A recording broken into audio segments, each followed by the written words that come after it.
साथियों नमस्कार। साथियों, क्या आपने कभी सब स्टेशन का विजिट किया है? क्या आपने कभी ट्रांसफार्मर देखा है?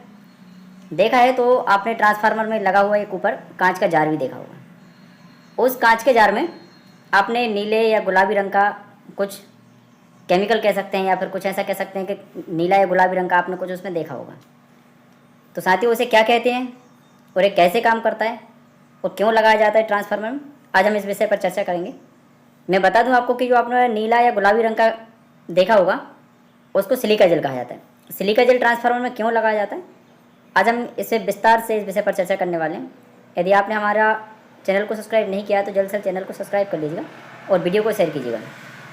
तो पूरा क्या है, अगर आप बिजली विभाग, ट्रांसफार्मर या इलेक्ट्रिक फील्ड से जुड़े हैं तो आपने ट्रांसफार्मर के ऊपर लगे ब्रीदर और उसमें भरी हुई नीली या गुलाबी रंग की सिलिका जेल जरूर देखी होगी।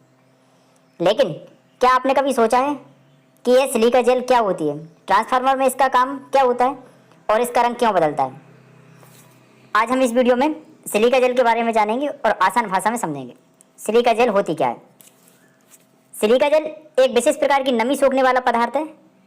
यह छोटे छोटे दानों या क्रिस्टल के रूप में होती है और हवा में मौजूद नमी यानी मॉइस्चराइज को अंदर सोख लेती है। सिलिका जेल मुख्य रूप से सिलिकॉन डाइऑक्साइड से बनी होती है। साथियों, इसका सबसे बड़ा गुण यह है कि हवा की नमी को अवशोषित करके आसपास के वातावरण को सूखा बनाए रखती है। ट्रांसफार्मर में सिलिका जेल कहाँ लगाई जाती है यह मैं आपको पूरा बताऊंगा। ट्रांसफार्मर में सिलिका जेल ब्रीदर नामक उपकरण के अंदर भरी होती है, जिसे हम ब्रीदर कहा जाता है। ब्रीदर ट्रांसफार्मर के कंजर्वेटर टैंक से जुड़ा हुआ रहता है।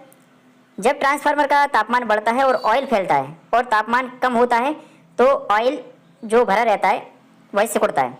इस प्रक्रिया में ट्रांसफार्मर के अंदर हवा का आना जाना होता रहता है, क्योंकि ट्रांसफार्मर जब काम करता है, वर्क करता है तो वो गर्म होता है। गर्म होता है तो उसमें गैस का उबाल होता है और गैस का उबाल होगा तो उसमें ठंडा करने के लिए उसमें जो रहेगा सिलिका जेल भरी जाती है, वो पूरी प्रक्रिया से होकर उसमें जो हवा रहती है वो शुद्ध हवा जाती है, वो अंदर जाके प्रवेश करती है।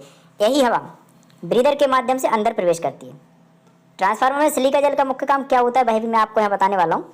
अब मैं आपको यहाँ सबसे महत्वपूर्ण सवाल ये है कि जब बाहर की हवा ट्रांसफार्मर में अंदर जाती है तो उसके साथ नमी भी अंदर जाती है। यदि यही नमी ट्रांसफार्मर ऑयल में मिल जाए तो कई समस्याएं उत्पन्न खड़ी कर सकती है।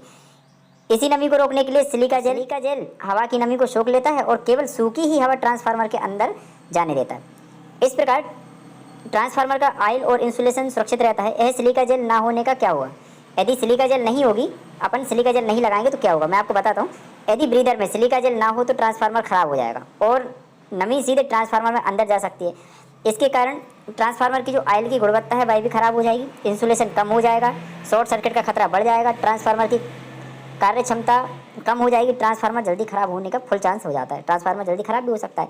यानी एक छोटी सी सिलिका जेल लाखों रुपए के ट्रांसफार्मर की सुरक्षा करती है।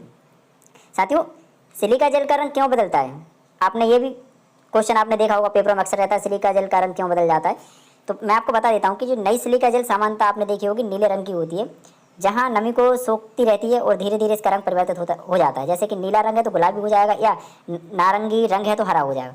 रंग बदलने का आपको संकेत है, इसमें भी आपको पूरा बता देता हूँ कि इसका रंग बदलने का इस बात का संकेत होता है सिलिका जेल नमी से भर चुकी होती है और अब उसे बदलने या उसे पुनः सक्रिय करने की आवश्यकता भी होती है। तो कब आपको बदलना है मैं आपको यहाँ बताता हूँ। जब ब्रीदर में लगी लगभग 70 से 80% जो सिलिका जेल रहती है उसका रंग बदल जाए तब उसे बदल देना चाहिए अपने। क्यों बदल देना चाहिए, समय समय पर सिलिका जेल बदलने से ट्रांसफार्मर की सुरक्षा रहती है, बनी रहती है। पुरानी सिलिका जेल को दोबारा उपयोग कैसे करना है बहुत से लोग नहीं जानते हैं। इसका सिलिका जेल को पुनः सक्रिय भी किया जा सकता है। इसके लिए मैं आपको बता देता हूँ कि पुरानी सिलिका जेल को ट्रे में फैलाकर लगभग 120 से 150 डिग्री सेल्सियस तापमान पर गर्म किया जाता है। गर्म करने के बाद उसमें जो मौजूद नमी होती है वह बाहर निकल जाती है। इसके बाद सिलिका जेल में फिर से इसे मूल रूप से रंग में आ जाती है और दोबारा उपयोग किया जा सकता है।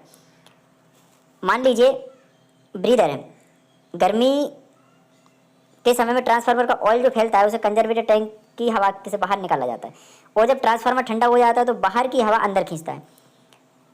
यह हवा पहले ब्रीदर से होकर गुजरता है और उसके बाद ब्रीदर के अंदर मौजूद सिलिका जेल हवा को नमी को सोख लेती है। इसके बाद जो सूखी हवा होती है वह ट्रांसफार्मर में प्रवेश कर जाती है। यही प्रक्रिया ट्रांसफार्मर को लंबे समय तक सुरक्षित रखती है। अब सिलिका जेल लगाने के फायदा क्या होते हैं आपको बताता हूँ। ट्रांसफार्मर में जो ऑयल को सुरक्षित रखता है। दूसरी बात क्या है, इसमें जो नमी रहती है वह अंदर जाने से रोक लेता है, और इंसुलेशन की जो क्षमता रहती है उसको बनाए रखता है। ट्रांसफार्मर की आयु भी बढ़ जाती है और खराब और फॉल्ट होने की संभावना भी कम रहती है। इसकी रखरखाव और लागत भी कम रहता है। आपने देखा होगा कि ऊपर कंजर्वेटर टैंक से सीधा जुड़ा रहता है, उसमें नीचे उसको रहता है, उसमें ब्रीदर कहा जाता है, जिसमें सिलिका जेल को रखा जाता है उसको ब्रीदर कहा जाता है। तो कुल मिलाकर दोस्तों ये है कि सिलिका जेल एक छोटा है लेकिन बहुत महत्वपूर्ण। यह ट्रांसफार्मर में प्रवेश होने वाली हवा को, नमी को सोखकर ऑयल और इंसुलेशन की सुरक्षा भी करता है। यह सिलिका जेल समय समय पर बदलते जाए तो ट्रांसफार्मर की क्षमता रहती है, गुणवत्ता रहती है, उसकी आयु भी बढ़ जाती है और जिससे किसी प्रकार का फॉल्ट या ट्रांसफार्मर की क्षमता रहती है वह कम नहीं होती है। तो साथियों, मैं आशा करता हूँ कि आपको ट्रांसफार्मर में सिलिका जेल क्या होती है, क्या काम करता है और इसका रंग क्या होता है, रंग क्यों बदलता है, पूरी जानकारी आपको मिल गई होगी। वीडियो यदि पसंद आए तो लाइक करें, चैनल को सब्सक्राइब करें, बेल आइकन जरूर प्रेस करें। मिलते हैं नेक्स्ट वीडियो में, जब तक के लिए धन्यवाद।